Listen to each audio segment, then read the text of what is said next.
안녕하세요. 오늘 첫 번째 항목은요. 청와대 내부 외환인데요. 청와대 안팎에서 근심거리가 계속 지금 나오고 있는데 기강 회의부터 해킹, 이메일 도용 여러 가지 소식을 좀 정리해봤습니다. 이메일 도용부터요. 오늘 한국일보가 단독 보도한 내용인데요. 올해 초에 윤건영 청와대 국정상황실장이 과거에 이제 개인적으로 사용하던 이메일 주소를 통해서 대북 정책과 관련한 내부 자료를 좀 보내달라 이런 내용의 메일이 특정 부처에 이제 발송이 됐다라는 거였습니다. 이 해당 부처 관계자는 이런 민감한 내용을 공식 메일이 아니라 개인 메일로 보내라고 한 점에 수상히 생각을 해서 청와대에 사실 확인을 요청을 했고 그렇기 때문에 다행히 이제 자유유출은 없었다 이런 내용의 보도였습니다. 이 보도에 대해서 청와대는 뭐라고 그랬어요? 일단 전체적인 사실관계는 맞다 이렇게 확인을 했는데요. 다만 범인은 겉으로 드러나는 이제 발송인의 이름과 이메일 주소만 윤건영 실장으로 보이도록 해서 이메일을 보냈고 실제 회신받는 주소는 윤건영 실장의 이메일이 아니라 범인의 이제 이메일로 들어가도록 하는 수법을 썼다고 합니다. 즉 윤건영 실장이 과거 개인적으로 사용했던 이메일 자체가 해킹된 건 아니다 이런 설명이었습니다. 그러니까 도용은 아니고 사칭이다 이런 얘기군요. 그렇습니다. 이 이후에 이제 사건 이후 비서관급 이상의 직원의 이메일 해킹 여부를 전수 점검했고 해당 이메일 계정 이용하는 업체에 IP 추적도 요청을 했는데 이게 이제 해외에 있는 서버를 이용해서 발송된 메일이었기 때문에 추적을 더는 못한 그런 상황이었다고 합니다. 경찰 수사 안 가나요 그러면? 이 경찰이 수사를 의뢰한 바가 없다라는 게 청와대 설명인데요. 구체적인 피해가 앞서 말씀드렸듯이 발생한 건 아니고 또 경찰이 수사를 의뢰해도 이런 경우에 범인을 잡을 수는 없다고 생각이 되기 때문에 이제 그랬다는 것이고요. 또 이런 식으로 사칭 이메일을 보내는 거는 사실 이제 아무나 또 할 수 있는 그런 거 아니겠습니까? 이제 그럼에도 이렇게 예민하게 좀 받아들여지고 있는 상황인 것은 최근에 국가안보실을 사칭한 문건이 유포된다든지 이런 사건이 지금 계속 이어지고 있기 때문입니다. 그 국가안보실 사칭 문건 유포는 경찰이 수사 중이죠. 그렇습니다. 이 국가안보실을 사칭한 가짜 메일이 외교 전문가들에게 발송이 됐고 일부 언론이 이 내용을 보도하면서 파장이 커진 상태인데 청와대가 경찰에 수사 의뢰를 한 상황이고요. 이 문건에는 대북 정책과 관련해서 미국 정부가 한국을 불신하고 있다는 내용 등이 담겨 있는데 이것도 이제 단순히 사칭을 해서 허위 정보를 퍼뜨려서 여론에 영향을 주려고 한 거다라고 하면은 이제 그나마 다행인 건데 만약에 외교 전문가들의 컴퓨터를 해킹을 해서 이 정보를 빼내기 위한 시도였다면은 더 심각한 문제가 되는 그런 상황입니다. 그리고 오늘 또 더 크게 보도된 건 이 청와대 내 특별감찰반 여기서 무슨 문제가 있어서 전원 교체 여기까지 왔더라고요. 그렇습니다. 청와대 민정수석실의 특별감찰반 소속 직원인 김모 씨가 경찰청에 가서 공무원 뇌물 사건 관련 진행 사항을 파악하려고 이제 시도를 한 건데요. 경찰은 이게 흔한 일은 아니다라고 생각을 해서 입건된 사람들 숫자만 알려주고 청와대에 이 김모 씨가 이제 청와대 소속이 맞는지 그리고 해당 사건에 대한 감찰이 진행되는 것이 맞는지를 문의를 했는데 청와대는 이제 신분은 맞는데 감찰은 진행되고 있는 바 없다 이렇게 답변을 했다라는 얘기였습니다. 왜 그런 행동을 했다는 거예요? 이 KBS의 보도에 의하면 김모 씨와 이 뇌물 사건 피의자인 건설업자 최모 씨가 원래 아는 사이였다라는 거거든요. 그래서 이제 뭔가 정보를 파악하려고 한 거 아니냐라는 건데 이 김모 씨는 KBS에 이 사건은 자신이 첩보를 제공한 그런 사건이었고 입건자 숫자를 파악한 거는 이제 실적에 반응을 하려고 했을 뿐이다.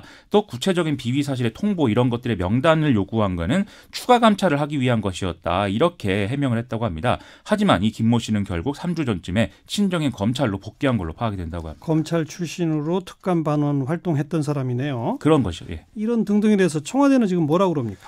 원래 이제 청와대 민정수석실은 KBS에다가 의혹은 사실 무근이고 복귀도 특별 승진 때문에 한 거다라고 해명했지만 이후에 청와대 대변인실이 징계성 복귀다라는 점을 이제 확인을 해줬다고 하고요.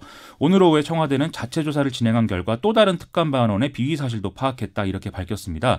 이에 따라서 특감반 직원 전원 교체를 결정을 했고 오늘부로 전부 소속 기관으로 복귀를 시켰고 이 비위 사실 있는 사람들은 징계 건의했다 이렇게 설명을 하고 있는 건데요. 이런 사건이 계속 이어지고 있는 만큼 좀 분위기 쇄신의 특단의 대책이 필요한 그런 상황이 아닌가. 이런 생각을 좀 했습니다. 내오외환은 내오외환 맞네요. 그런 상황입니다. 두 번째 항목은요? 산 넘어 산인데요.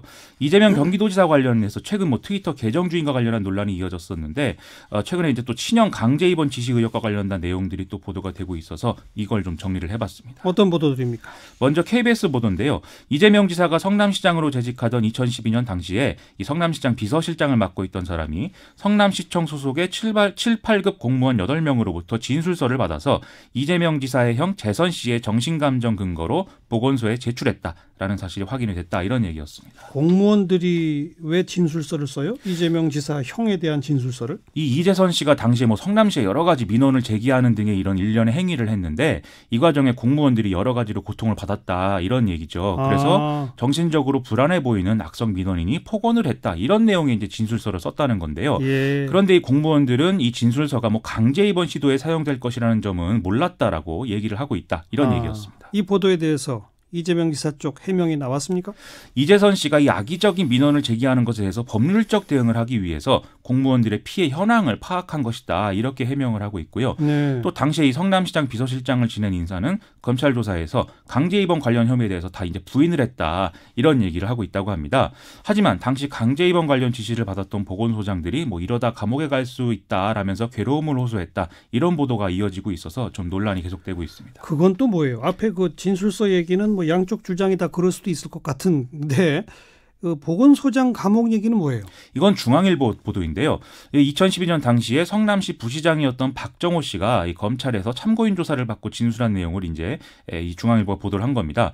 당시에 보건소장과 직전 보건소장이 대면 진단 등의 이 과거 정신보건법에 규정된 요건을 갖추지 않았는데도 강제 입원 지시가 반복되는 것에 대해서 이 부담감을 느낀다는 점을 호소를 해왔다는 건데요. 이 박정호 전 부시장은 2014년과 2018년에 지방선거에 새누리당과 자유한국당 후보로 출마를 했었는데 낙선을 했다 이런 이력을 갖고 있습니다. 아, 또 정당에서는 또 완전히 다른 당이네요. 그런 상황이어서 또 논란이 또 있는 것이죠. 아이고, 이재명 지사 지지자들도 나름 뭐 결집한다면서요?